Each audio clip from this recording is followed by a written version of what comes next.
All right, BAE 313 here. Hello, YouTube. Getting ready to do a video instructing on a couple different things. Knife fighting, handgun disarms, and in general, I just want to do a disclaimer, legal disclaimer, or a warning for you. The techniques and skills depicted in my videos are extremely dangerous. It is not the intent of myself or anybody working out with me, or of YouTube probably, to encourage you viewers to attempt any of these techniques or drills without proper professional supervision and training. Attempting to do so can result in severe injury or death. Do not attempt any of these techniques or drills that I show on these videos without supervision of a certified instructor and a checkup to make sure that you are in the proper health to involve yourself in these physical activities. Again, I disclaim any liability from any damage or injuries of any type that viewers or users of the information contained in these videos may encounter from the use of this information. I'm basically doing this for it's being presented for academic study only, and then you get with a qualified instructor, and you go through it with somebody who knows what they're doing. Again, the lessons in this course describe several situations that we would employ armed or unarmed self-defense. However, the methods of self-defense we describe may not be legal everywhere we go. It is important that you consider the legality of the methods in the place you are at. We consider it highly prudent that you become informed on the laws of armed and unarmed self-defense, wherever you find yourself. That's your responsibility. Again, I'm just talking about in this class what's prudent and legal where I'm at, which happens to be South Florida, where you have your stand the ground law, which is a lot different than it is in other places. So again, just wanted to get that out before the whole video gets started. Alright, now we got the disclaimer out of the way. This video series covering handgun disarms is what I'm going to be putting together right now. Alright, let's start the video.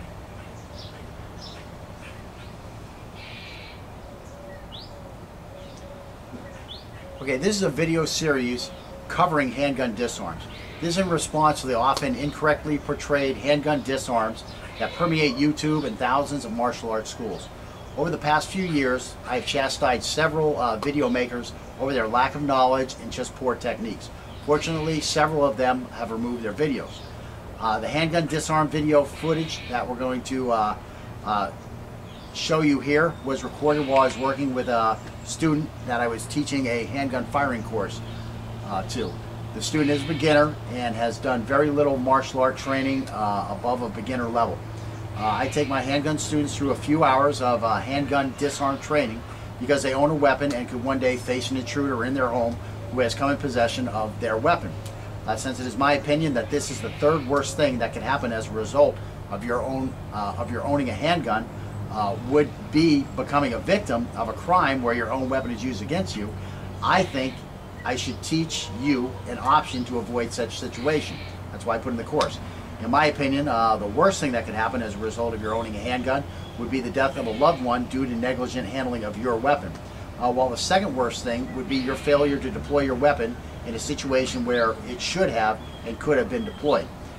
Since my handgun firefighting course covers the first two things, I also decided to add the third thing, which again is a handgun disarm. I've taught this handgun disarm class a few times, but while in the process of putting together this lesson for a video on YouTube, I decided to changed a couple things from the new conclusions I've come to. I learned the classes from other people and I taught what I learned. At this point, I've taught enough times to where I've come to a new conclusion that it should be taught differently. In the past, I used to teach a class using 4 steps, which are 1, clear the muzzle, 2, control the muzzle, 3, disable the weapon, 4, disarm the threat. Now some people will change those 4 steps around to where they'll go clear the muzzle, control the muzzle, disarm the threat, and then disable the threat. And what they're doing is the disabling of the threat, I consider that another step. Once you've done the disarm is over. Anything after that is something else.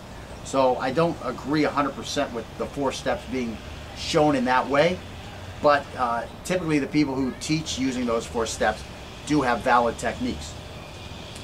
However, again, because I've taught this class a few times and have come to a new conclusion, I believe that it should be taught with 6 steps. And the reason I changed it, first off, is because of the fact that you always have students asking you, when do I go for the disarm? When do I go for the disarm? When do I go for the disarm? And you give them different things that will keep you from being held liable should something go wrong, and they go for the disarm at the wrong time. But typically what you will hear instructors say is, that's something you have to think about. That's only something you can answer at that time. And while I do agree with that, I think that leaves the student wanting information where you can actually give more information. And that's what we're really looking at in this class I'm teaching today. And again, how we're going to handle that is we're going to go to 6 steps. Now again, with that disarm the threat at the end, where we've already, that disable at the end where we've already disarmed the threat, to me that's something else. And what we need to do is we need to cover that little area from the disarm to now what I would consider threat control, or we're going to evade the threat now that we've gotten his gun from him. That little transition period needs to be handled by a separate step also. So the way I'm teaching the course now, and I really was working it through with students in the past and here, but for this video lesson I'm going to make a definite change, and I'm going to call it the 6 steps to the handgun disarm. And what we're going to start with is we're going to start with a distraction. Now you know when to go for the disarm, okay? You're going to have a much more definite idea of when you should go for the disarm by teaching that first step called distraction. Then we would go to clearing the muzzle, which means getting out of the way of where the bullet is going to travel. 2, we're going to look at controlling the weapon so that it can't be brought back on us, okay? Which is, again, we're going to look at clear the muzzle, then we're going to look at control the muzzle, and then we're going to look at disable the weapon or threat, or call it the weapon system together. So whether I, put my fingers in this guy's eye, or whether when the first shot is fired, I don't allow the slide to go back so that I can recharge another round. In either case, I've disabled the weapon system, let's call it. And because I've disabled the weapon system, I'm in a lot better position to now perform a disarm. The weapon doesn't have to be disabled as you move from control to the disarm, but it is beneficial if you have, especially if you lose control of the weapon during that period. So again, distraction number 1, clear the muzzle number 2, control the muzzle number 3, disable the weapon system number 4, disarm the weapon, that means remove the weapon from the threat, is number 5, and then number 6 is going to be disengage the threat. So I need to move away from him where I've got the weapon. Now we're into a completely different completely different situation. Again, threat control, or I'm going to bug out and evade the threat at this point. But again, that's completely something different. And you wouldn't handle that situation any different if you pulled your gun and wanted to keep this guy from doing something if you found him in your house or something like that. but that's not going to be any different. I mean, there's no sense in teaching this is different than this when it's really not different. I mean, if I walk in my house and I see someone in my house who I don't want there, and I pull my gun and I don't feel I'm justified in shooting this guy, and in some places I may not be justified in shooting this guy for that situation, especially if he doesn't have a weapon. Now I am in, like, I'm holding him hostage, or I'm in a threat control situation. Or again, I'm going to use the gun to hold him at bay while I move out of the house and I leave so I can go call the police. So again, those situations would always be the same whether there's a disarm before it or not. So why include that as part of the disarm? So again, that's pretty much what we're talking about here. And let me see what else I want to go into. Yes, a word on trolls. Responses to this video will be screened. Responses from trolls will be ignored. You will be recognized as a troll if you spout nonsense, or if you have nothing martial about you uploaded on your channel. So you know, I get a lot of responses, and I try to respond to people when I can. You know, I always have the option to approve or to remove any comments before they actually are displayed underneath the video. And again, if you're a troll, I'm not going to spend any time with you. I'm just going to remove the message and go on with my life, because I don't have time for your nonsense. I mean, typically, you know, you get some guy spouting some, you know, some nonsense, and you're thinking, is this guy just confused, or is he a troll? And when you go to his webpage and all you see on his webpage is music video uploads or favorited stuff, and, you know, Call of Duty, you know, desktop warrior stuff, you know, pretty much I just ignore these kind of guys. They're not actual martial students. And let's see, let me just go on with a couple things, some terms you'll be hearing in my courses. One thing we talk about is the fighting center. Think of the fighting center as a line that runs directly in front of you. This is where you're going to be deploying your weapons on this area. This line extends directly in front of you, and it will extend as far as your weapon can cause damage. So again, if I have a knife in my hand, it's not going to be as long as if I have a pistol in my hand. My fighting center is going to be longer. If I have no weapon at all, well, if I don't know how to kick, then it's only going to be as far as my arms reach. If I know how to kick, it's going to be a little further because my foot reaches out further. And those are the areas that I have to be able to avoid being at, or being able to parry that weapon off of when it's deployed at me. Many people are familiar with the term, the Chinese martial term, the center line. And I do use that term in a similar manner. But that is your or my center line, okay? When we're fighting, we have the center line. And the center line is a line that runs directly from my fighting center to the base of your fighting center, okay? And this is important for positioning concepts as we go through my different courses.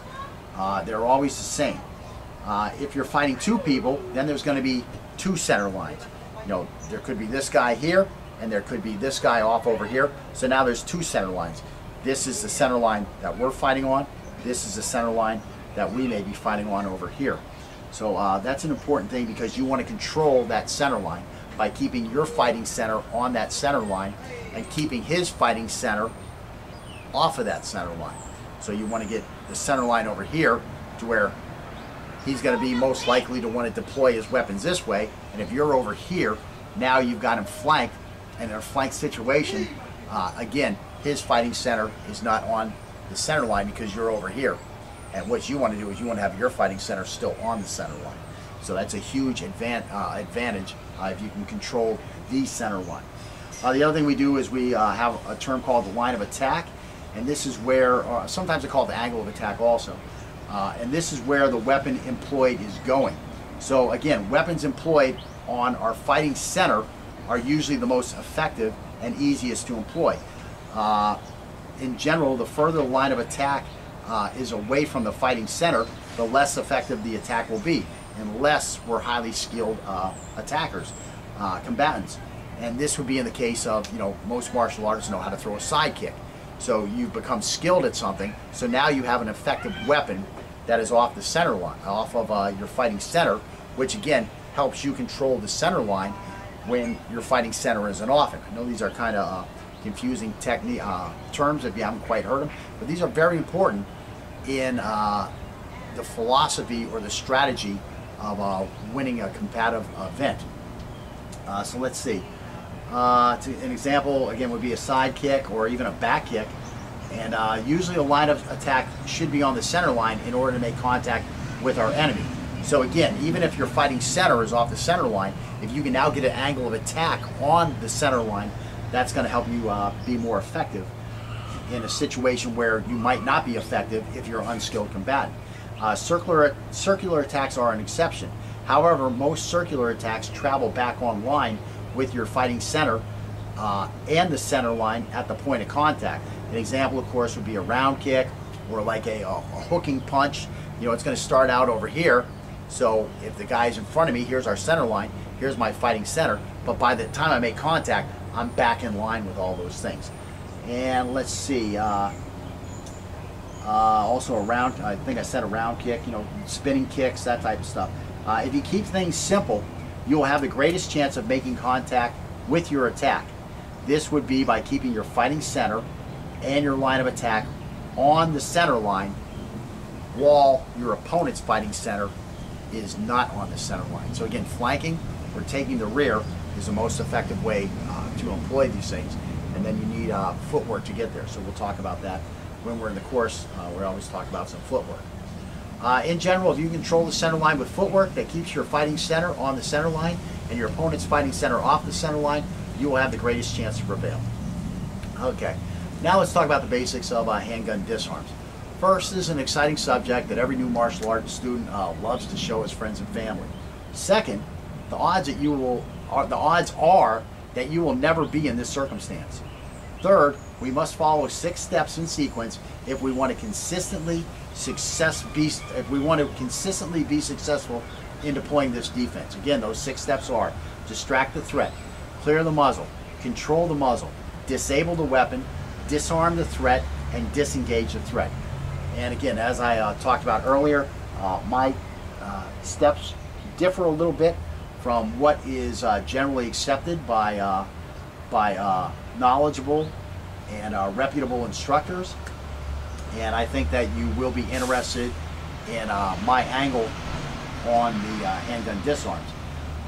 Let's see.